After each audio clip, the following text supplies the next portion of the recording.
salah satu faktor ya. Jadi saya kira memang ada hal-hal yang sifatnya objektif yang untuk beberapa alkes memang substitusinya belum ada, atau kalaupun ada harganya lebih mahal, atau kualitasnya mungkin tidak lebih baik dibanding impor. Yang seperti itu secara objektif ada, kita akui ya. Tetapi nggak semuanya begitu. Saya setuju yang tadi disampaikan oleh Mbak Feby ya, bahwa dalam beberapa kasus yang lain alutsista juga kita nggak kalah kok gitu loh. Jadi ini kan kemudian persoalannya kan di komitmen kan. Nah, oleh karena itu pemerintah mencoba memulai untuk yang belanja yang dilakukan oleh pemerintah sendiri, kita komit untuk kemudian memprioritaskan untuk produk dalam negeri.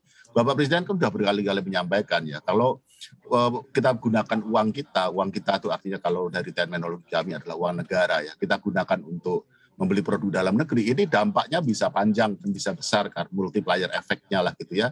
Industri dalam negeri berkembang, kemudian orang yang bekerja semakin banyak gitu ya, kesejahteraannya meningkat, dan pada akhirnya kemudian kesejahteraan masyarakat secara keseluruhan yang terkena dampak positif dari belanja alat kesehatan atau produk-produk kesehatan ini menjadi meningkat. Nah, di sisi lain memang kemudian kita mengakui bahwa dalam beberapa kasus memang produk atau industri alat kesehatan kita memang masih perlu dikuatkan ya, terutama obat ya. Obat itu hampir semuanya tergantung kepada bahan baku dari impor gitu. Mungkin Mbak Feby bisa konfirmasi nanti ya, yang kita dengar seperti itu. Tapi itu juga nggak semua juga. Bahkan untuk yang bahan-bahan obat ya, kami dengar itu misalkan paracetamol, itu katanya bahan bakunya sebenarnya ada di kita gitu ya. Tetapi kita tidak memproduksi itu. Nah, ini juga kemudian kita coba dalami ya, sebenarnya ada masalah apa gitu ya, dan apa yang bisa dilakukan oleh pemerintah, karena pada dasarnya pemerintah itu tidak keberatan, dan bahkan dengan senang hati kita akan mendukung baik dari sisi demand maupun dari sisi supply. Dari sisi demand kan tadi ya, komitmen belanja pemerintah untuk produk-produk dalam negeri itu kan bagian dari komitmen dari sisi demand. Dari sisi supply kan kita berusaha untuk mendorong supaya industri dalam negeri ini kan bisa berkembang, dan bukan hanya BUMN gitu ya. Kalau BUMN kan memang badan usaha yang milik negara, milik pemerintah, tentu saja kita komit. Tapi juga untuk yang non BUMN atau yang swasta ya. Ini diperlukan apa lagi gitu yang kita bisa lakukan supaya mendorong apa yang disebut Mbak Feby tadi sebagai perbaikan ekosistem. Oleh karena itu saya kira kalau kita bisa berdialog gitu ya antara pemerintah dengan katakanlah pelaku industri ya, kita nanti bisa mencari masih ada nggak ya solusi-solusi yang kita sampai saat ini belum lakukan tapi masih bisa dilakukan untuk mendorong adanya peningkatan kapasitas dan kualitas dari produk alat kesehatan di dalam negeri. Intinya seperti itu. Baik, Mbak Feby, kita minta tanggapannya Mbak Feby. Mbak Feby, bagaimana terkait dengan bahan baku obat yang memang kalau kita lihat ini masih impor begitu sebagian? Ya, jadi untuk bahan baku ini, atau kita bicara kalau tadi mungkin tingkat kandungan dalam negeri ya, tingkat kandungan dalam negeri untuk produk farmakes ya, ini memang amat sangat skopnya itu luas ya.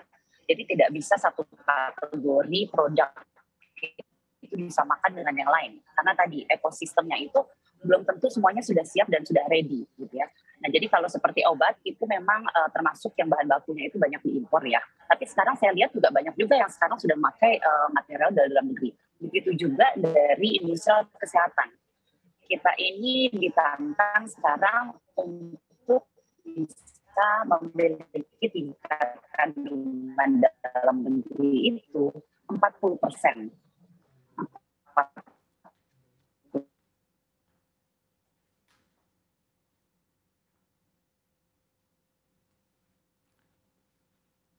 Baik, ya Pak Edi.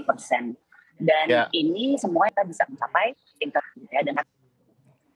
Baik, maaf kita lanjutkan kembali. Ya, silakan dilanjutkan kembali Mbak Feby. Ya. Tadi karena sinyalnya sempat terputus. Ya, baik. Dan tambahan mungkin tadi bisa. Oh ya, maaf ya.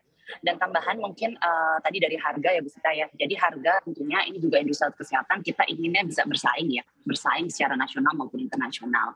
Nah tapi tentu perlu juga diperhatikan Bapak industri yang banyak itu UMKM. Dan juga dari segi pasar. Tadi masih pasarnya itu kita masih growing gitu ya di dalam negeri ini. Berbeda dengan mungkin bisa apabila di-compare dengan multinational company yang impor produknya yang pasarnya global. Jadi pasti dari ekonomi scale sudah tercapai dan cost per unitnya lebih rendah gitu ya.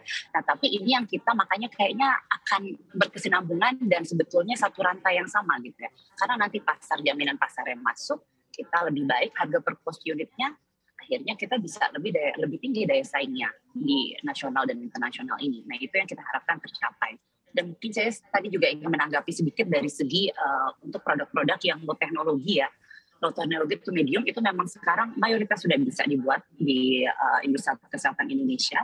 Nah, tapi tadi produk-produk yang Pak Edi sampaikan, CT scan, MRI yang memang masuk ke high teknologi dan yang saat ini belum dapat diproduksi di Indonesia. Nah, inilah yang kita sekarang juga sama-sama harus berjuang bagaimana kita bisa mencapai ke sana dalam beberapa tahun yang kalau nggak salah di Kemenkes ditetapkan tahun 2025 ya, itu sudah harus ada industri untuk CT scan dan MRI. Nah itu kami dari Asosiasi Produsen Alat Kesehatan Indonesia juga tentunya bekerja sama dengan mitra strategis dari regulatory seperti Kemenkes, Kemenperin, itu kita juga mengadakan terus baik business matching, site visit ke industri, dan coba belajar benchmark untuk produk alkes tertentu supaya bagaimana kita bisa melakukan transfer teknologi supaya produk-produk atau industri alat kesehatan yang belum ada di Indonesia ini kita ke depannya itu bisa adakan dan bisa sesuai dari segi mutu, kualitas, dan keamanan untuk pasar Indonesia.